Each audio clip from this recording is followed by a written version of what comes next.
చూసారా? అందుకేనండి నేను ఒక వచనం చదివానంటే ఆ వచనం వెనక ఎన్నో వాస్తవాలు, ఎంతో జ్ఞానం ఇమిడి ఉంది. అందుకే మనుష్యులను నమ్ముకొనుట కంటే యెహోవాను ఆశ్రయించుట మన జీవితాలకు ఎంతో మేలు. ఆ మాట ఎప్పుడో చెప్పి మీకు ఆ వాక్యాన్ని ముగించుదును. కానీ అమ్మో, మనుష్యులను నమ్ముకొనుట కంటే దేవుణ్ణి ఆశ్రయించడం మేలు అన్నాడు. కానీ మనుష్యులను నమ్ముకోవడం మేలు అని మనకు అనలేదండి. ఎందుకు అనలేదు మేలని? అందుకే ప్రతి వారం ఒక్కొక్క కోణంలో ఒక్కొక్క పాఠం, మనుషుల మనస్తత్వాలు ఎటువంటిది, మనుషుల గుణగణాలు ఎటువంటివి, మనుషుల మాట తీరు ఎటువంటిది, మనుషుల ఆలోచనలు ఎటువంటివి, మనుషుల ఉద్దేశాలు ఎటువంటివని ప్రతి వారము కూడా పరలోకమందున్న పరమ తండ్రి దేవుడు అల్లుప్పుడు నాయన నా ద్వారా ఆత్మ సహాయం ఇచ్చి, కావలసిన దైవ జ్ఞానం ఇచ్చి మీతో ప్రతి వారం ఆయన వాక్యము ద్వారా మాట్లాడుతున్నాడండి. అందుకింద పాడాను పాట, నాతో మాట్లాడు ప్రభువా. నీవు మాట్లాడితే మా భక్తి జీవితాలకు ఏంటి మేలు. ఇప్పుడు నా సొంతంగా నేను మాట్లాడితే మీకు మేలు ఉండదు. కనుక మీకును నాకును దేవుడు తన వాక్యము చేత, దేవోక్తి చేత మనతో మాట్లాడితే మన భక్తి జీవితాలకు మరణ పర్యంతం వరకు మనకు మేలు. అందుకేనండి వంకరి మాటలు పలుకు మనుషులు మీలోనే బయలుదేరుతారు. ఎక్కడికి?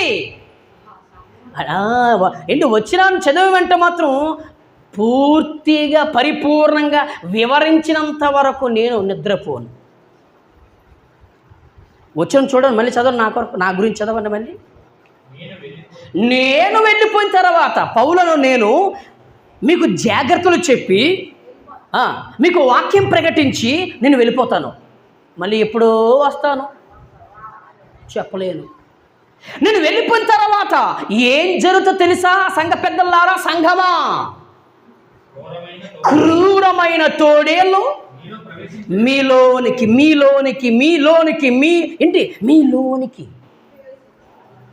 మీరు ఎక్కడ కూర్చున్నారో అక్కడే కూర్చుంటుంది క్రూరమైన తోడేలు. జాగ్రత్త. ఒక జంతువు అడవిలో తిరిగి ఒక జంతువుని తీసుకొచ్చి మనకి ఇక్కడ రాయించాడండి దేవుడు. తోడేళ్ళు. ఆ తోడేలుకున్న గుణం ఏంటో మనకి తెలియదండి. దానికున్న గుణం ఏంటి? దానికున్న లక్షణం ఏంటంటే క్రూరత్వం చూపించేది. అంటే రక్తానికి అలవాటు పడే జంతువు తోడేళ్ళు. నక్కలు, గుంట నక్కలు ఇదొక్క భాగం. చూసారా? సింహము, నెక్స్ట్ పులి, నెక్స్ట్ చిరత పులి, అన్నీ భయంకర జంతువులే. కానీ సింహము, పులి, చిరత పులి. ఆలోచించండి. ప్రభునందు ప్రియమైన దేవుని వారలారా, అందుకు ఆలోచించాలి మనం. నేను వెళ్ళిపోయిన తర్వాత ఎందుకు అన్నిసార్లు చెప్తున్నానంటే మనుష్యులను నమ్ముకుంటే మనకు మేలు అని దేవుడు చెప్పలేదు. ఎందుకు చెప్పలేదు? ఎందుకు మనుష్యులను మనం నమ్మకూడదు? ఇవన్నీ అంత గట్టిగా, అందుకే మీకు 1కి 2, 3 సార్లు మళ్ళీ మీకు అర్థం అవ్వాలని మీకు చెప్తున్నానండి. చూడండి, నేను వెళ్ళిపోయిన తర్వాత క్రూరమైన తోడేళ్ళు మీలోనికి ప్రవేశిస్తాయి. 1, 2 ఆ క్రూరమైన తోడేళ్ళు లాంటి వారు సంఘాన్ని కనికరించరు. 3 శిష్యులను మీరే. ఇప్పుడు వచ్చింది మీ గురించి.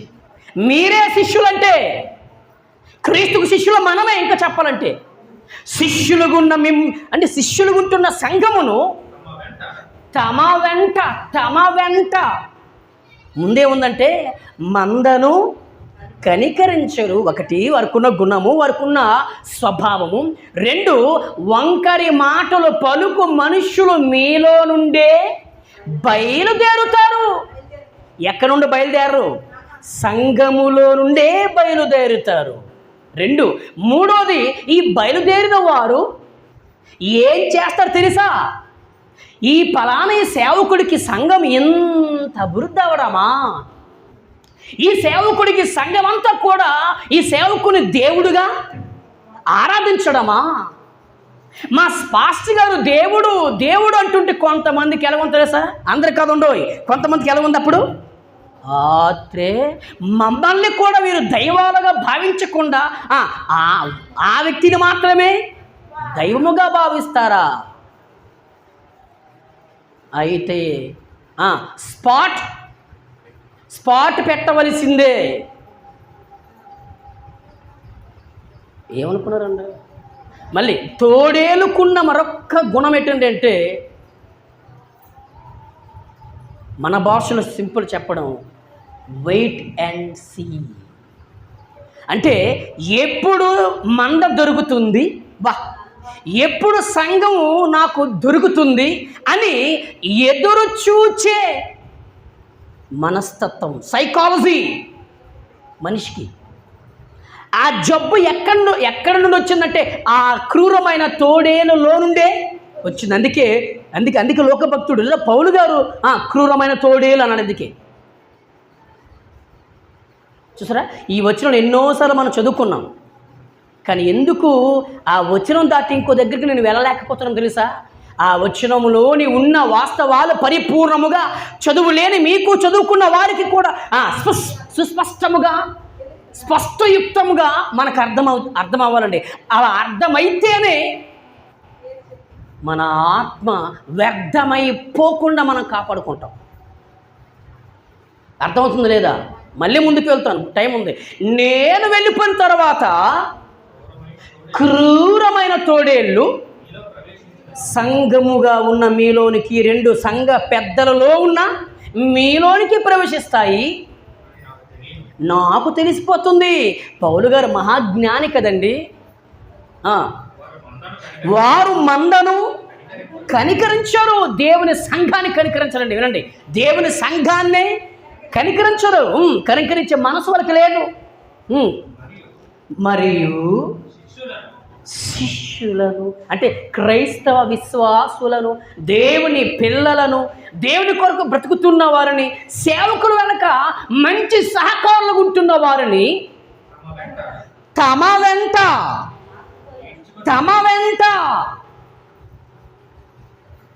నా వెంట వచ్చే నా వెనక.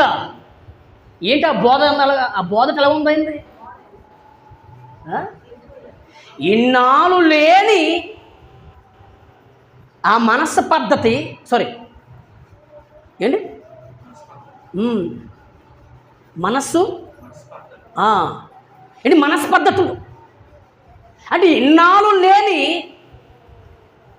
ఆ ఆలోచన బుద్ధి ఇప్పుడెందుకు ప్రారంభమైంది వారికి? ఎవరికి?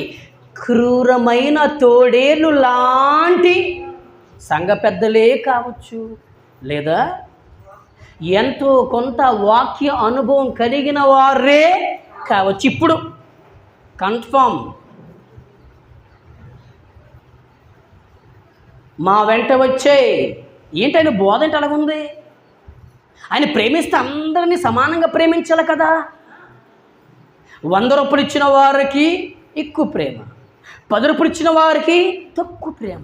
అదేంటమ్మా? మీరే చెప్పండి. ఈలేం గొర్రెలు, నిజం గొర్రెలు కదా, గొర్రెల మంద కదా ఇది సంఘం. అవును. పాస్టర్లు అన్నాడు. అవునా, మన పాస్టర్లు అన్నారా, మన అయ్యగారు ఇలాగన్నారా? అవును. అయితే పద బ్రదర్, మీరే మాకు దిక్కు బ్రదర్, మీరే మాకు దారి చూపించండి బ్రదర్. మాకు వద్దు బ్రదర్ ఆ సేవకులు, మాకు వద్దు బ్రదర్ ఆ సహవాసం, మాకు వద్దు బ్రదర్ ఆ సంఘం. మీకు అర్థమవుతుంది ఇప్పుడు? మీరు నమ్మండి, ఈరోజు 10%కి 8% సంఘాలన్నీ ఎలాగైపోయాయి. ఆ స్థానిక సేవకుడు ఎంతో కన్నీళ్లు కార్చి ఉపవాసాలుండి శక్తి కలిగిన వాక్యాన్ని నిస్వార్థముగా దేవుని యొక్క సంఘానికి వాక్యాన్ని ప్రకటించి 6 ఋషులు కష్టపడి రాత్రనక పగలనక సంఘముతోనే ఒక అన్నలాగా, ఒక తమ్ముడులాగా, ఒక నాయకుడిగా తన బాధ్యతను నిర్వర్తించి నమ్మకముగా సంఘాన్ని కాపాడితే ఏమండి ఆ సంఘములోనికి ఏమొచ్చేసాయి? క్రూరమైన తోడేలు. ఏంటి ఎక్కడి నుండో మళ్ళీ అవి రాలేదు, సంఘములో ఉన్నవారే. ఒక్కడు చాలు, ఒక్కడు చాలు.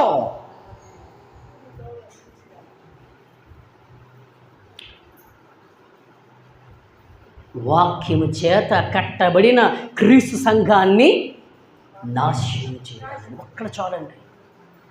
అందుకే అంటున్నాడండి, వంకరి మాటలు చెప్తారు, వంకరి మాటలు పలుకు మనుష్యులు మీలోనే బయలుదేరుతారు.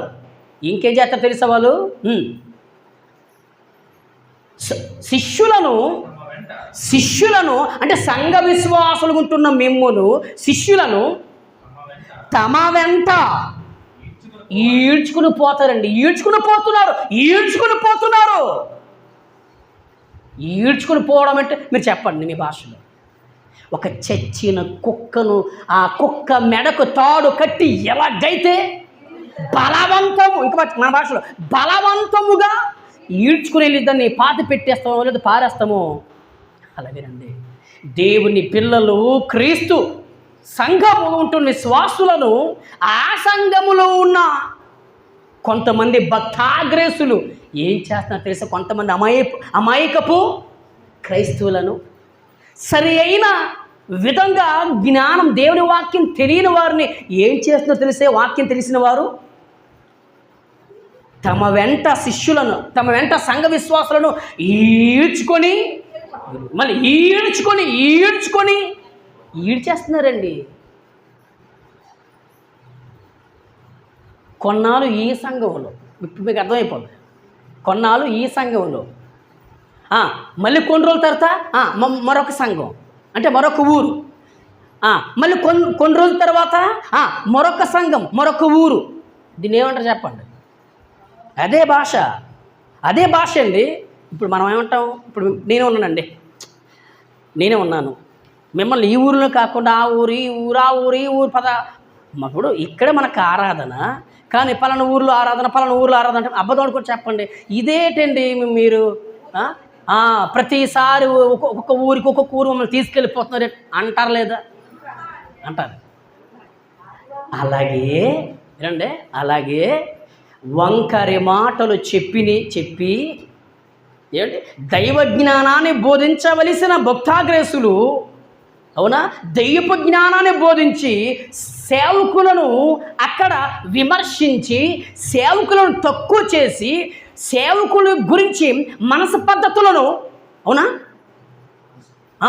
కలిగించి ఆ సేవకుడి మీద విరోధ భావాన్ని పుట్టించి చివరికి తమ వెంట ఈ శిష్యులను తమ వెంట ఈడ్చుకుని వెళ్ళిపోతున్నారు. రండ్రా నా వెంట రండి, కొనలెక్కన అతనుండి, నేను ఎక్కడికి వెళ్తే అక్కడ మీరు రావాలంతే. పాపమేండి కదా వాళ్ళు అనుకుంటున్నారు. ఇప్పుడు ప్రస్తుతానికి అనవసరంగా మా స్థానిక సంఘ సేవకులను వదిలి, మా స్థానిక క్రీస్తు సంఘాన్ని వదిలి వీడి వెంట మేము వచ్చినందుకు మాకు బాగా గుణపాఠం నేర్చుకుంటున్నామంటున్నారు కొంతమంది. పాపం వెళ్ళిపోవడం, క్షమించండి ఏంటి, వాడు చెప్పిన వంకరి మాటలు వినడం ఎందుకు, కొట్టడం ఎందుకు, బుర్ర ఊపడం ఎందుకు, సై అనడం ఎందుకు, వాడి వెంట వెళ్ళిపోవడం ఎందుకు? ఇప్పుడు ఇక్కడ రోజుకు రోజుకు సంఘం తిరగడం ఎందుకు, బాధపడడం ఎందుకు, ఇప్పుడు తప్పులు తెలుసుకోవడం ఎందుకు, పశ్చాత్తాపడ్డం ఎందుకు? చూసారా మనుషులు? అందుకేనండి మనుష్యులను నమ్ముకుంటూ మనకి ఎట్టి పరిస్థితులు మేలు లేదండి. మన తండ్రిని నమ్ముదాం, అది తర్వాత చెప్తాను, సెకండరీ అది. మనుష్యులు నమ్ముకున్నట్టు కంటే ఇది బాగా పూర్తిగా మీకు బాగా అర్థమైన తర్వాత యెహోవాను ఆశ్రయిస్తే మనకి ఎందుకు మేలు అది కూడా చెప్పాలి కదా. చెప్తాను, ఏరియా పాస్టర్ చెప్తాడు, మీకు ఏరియా పాస్టర్ చెప్తాడు. రెడీ అయిపోండి. ఇటువంటివన్నీ వదలను నేను, ఎందుకంటే అందులో మంచి జ్ఞానం ఉంది, అందులో దేవుని వేదన ఉంది, దేవుని బాధ ఉంది. నన్ను ఆశ్రయించండి రా, నాతో ఉండండి, నాతో కలిసి ఉండండి, నా జట్టు ఉండండి, నాతో మీరు సహవాసం కలిగి ఉండండి అని దేవుడు ఎంత వేదన చెందుతున్నాడో, ఎంత బాధపడుతున్నాడో మీకు తెలియాలి. అది తెలియాలి అంటే మనుష్యులు ఎటువంటి మనస్తత్వాలు కలిగిన వారు ముందు మీకు బాగా తెలియాలి. అదే అండి మ్యాటర్. ముగిద్దాం. కనుక మళ్ళీ చదవండి నా గురించి. నేను వెళ్ళిపోయిన తర్వాత క్రూరమైన తోడేళ్ళు సంఘములోనికి ప్రవేశిస్తే, మర్చిపోకండి, 1, 2, ఆ సంఘములోనికి ప్రవేశించిన క్రూరమైన తోడేళ్ళంటి మనస్తత్వం కలిగిన మనుష్యులు సంఘమును కనికరించరు. 2, 3 చూడండి. మరియు 3 శిష్యులను క్రీస్తు సంఘములోనికి వచ్చి, వినండి స్పష్టంగా చెప్తున్నప్పుడు, క్రీస్తు సంఘములోనికి వచ్చి అపోస్తలుల బోధలో పెరుగుతూ, అవునా, అపోస్తలుల బోధ యందును, రొట్టె విరిచే కార్యక్రమం యందును, సహవాసము యందును, తర్వాత ప్రార్థన చేయటం యందును ఎడతెగకుండా క్రమశిక్షణ కలిగి జాగ్రత్తగా ఉంటున్నారో అటువంటి వారిని తమ వెంట ఈడ్చుకొని పోవలెనని. 4 వంకరి మాటలు పలుకు మనుష్యులు మీలోనే బయలుదేరుతారు. చూసారండి, ఒక వచనములోనే 4 విషయాలు. సూపర్ అండి. అదండి ఒక అనుభవం కలిగిన ఒక సేవకుడు చెప్పవలసిన మాటలు అవి. 2 మాట చెప్తాను ముగించే ముందు. ఈ వచనం ఇంకా లోతుకు వెళ్తే ఇందులో 2 గ్రూపులు ఉన్నాయి, లేదా 2 బృందాలు ఉన్నాయి. 1 సంఘ పెద్దలకు కూడా హెచ్చరిక, జాగ్రత్త అంటున్నాడు. 2 శిష్యులారా, క్రైస్తవులారా జాగ్రత్త అంటున్నాడు. జాగ్రత్త. ప్రాముఖ్యంగా ఎవరి గురించి? సంఘ పెద్దల గురించి చెబుతూ అలా కిందకు వచ్చేసరికి ఏమన్నాడండి? శిష్యులను తమ వెంట, అంటే క్రైస్తవ విశ్వాసులను, అమాయకపు విశ్వాసులను, వాక్యం సరిగ్గా తెలియని విశ్వాసులను వారి వెంట ఈడ్చుకొని పోతారండి. ఈడ్చుకొని పోవలనని వంకరి మాటలు, అంటే తిన్నంగా చెప్పే మాటలు కాదు. అంటే అర్థమేంటి మన భాషలో? అంటే దేవుని వాక్యం ఎప్పుడు కూడా అంటే స్ట్రైట్ ఫార్వర్డ్, అంటే దేవుని వాక్యం ఎప్పుడు కూడా తిన్నంగా మాట్లాడుతుంది. ఇంకా మన భాషలో నిదానముగానే మాట్లాడుతుంది, ఇంకా మన భాషలో యథార్థముగానే మాట్లాడుతుంది, ఇంకా మన భాషలో ఖచ్చితముగానే మాట్లాడుతుంది, ఇంకా మన భాషలో నీ భక్తి జీవితానికి భరోసా ఇచ్చే విధంగా వాక్యం మాట్లాడుతుంది తప్ప వంకరి మాటలు ఎప్పుడూ మాట్లాడదు. అడ్డదిడ్డంగా ఎప్పుడు దేవుని వాక్యం మాట్లాడదు. కానీ వంకరి మాటలు పలుకు మనుష్యులు మీలోనే వారు శిష్యులను తమ వెంట ఈడ్చుకొని పోవాలని వంకరి మాటల పలుకు మనుషులు మీలోనే బయలుదేరుతున్నారు అన్నాడు. ఆలోచించండి. అన్నాడండి అన్నాడా? అది అంటే ఈ వచనములో మనుష్యులు ఎటువంటి వారో వినండి, ముగిస్తాను, అయిపోయింది. మనుష్యులు ఎటువంటి వారో మనం క్లారిటీగా తేట తెల్లగా మనకు దేవుడు అర్థం అంటే చక్కగా నేర్పించాడు. అయితే మేము జాగ్రత్తగా ఉండాలి. సంఘ విశ్వాసులకు ఉన్న మీరు కూడా జాగ్రత్తగా ఉండాలి. ఒక మాట చెప్పి ప్రార్థిస్తాను. నేను లేనప్పుడు మీ గురించి ఎవరైనా నా గురించి మీకు వచ్చి చెప్పినా మీరు ఏమనాలి తెలుసా? షటప్ అండ్ గెట్ అవుట్ అనాలి. మా స్థానిక ఆత్మీయ సేవకులు ఏలియా గురించి మాకు బాగా తెలుసు అనాలి. మీరు లేనప్పుడు మీ గురించి నాకెవరు చెప్పినా నా సంగతి తెలుసు కదా మీకు. నా ఆత్మీయ దేవుడిచ్చిన సంఘానికి వచ్చిన విశ్వాసుల మనస్తత్వం, వారి గుణం నాకు బాగా తెలుసు. షటప్, గెట్అవుట్ అంటాను నేను. చూసారా, అంటే నాకొక పాఠము, మీకొక పాఠం ఈ వచనం ద్వారా. అంటే ఇప్పుడు మనకు అర్థమైపోవాలి మరి. అందుకే 1కి 3 సార్లు చెప్పిందే మళ్ళీ చెప్తున్నా మీకు. పేతురు గారు అన్నట్టుగా మరలా మరలా మరలా, అవునా, జ్ఞాపకం మీకు చెయ్యాలి. దైవ జ్ఞానాన్ని ఆలోచించండి. చూసారా, ఈరోజు ఈ భాగం మనం నేర్చుకున్నాం. తండ్రి చిత్తమైతే ఇదే మనుషుల గురించి మరొక భాగాన్ని వచ్చే ఆధారం నేర్చుకుందాం. మళ్ళీ ఈ రోజు నుండి మీరు మర్చిపోకండి. మీరు చక్కగా ప్రార్థన చేసుకోండి, భక్తిగా ఉండండి, దేవుడికి ఎట్టి పరిస్థితుల్లో దూరం అయిపోకండి. నా కొరకు, నా భార్య పిల్లల కొరకు, సంఘ పరిచయ కొరకు, నా ఆరోగ్యం, ఆయుష్, నా ప్రయాణం కొరకు దయతో ప్రతిరోజు మీరు ప్రార్థన చేయవలసిందిగా మనం చేస్తూ ఈ నా మాటలు ముగిస్తున్నాను. ఏంటి, అందరికీ వందనాలు. ప్రార్థన చేసుకుందాం.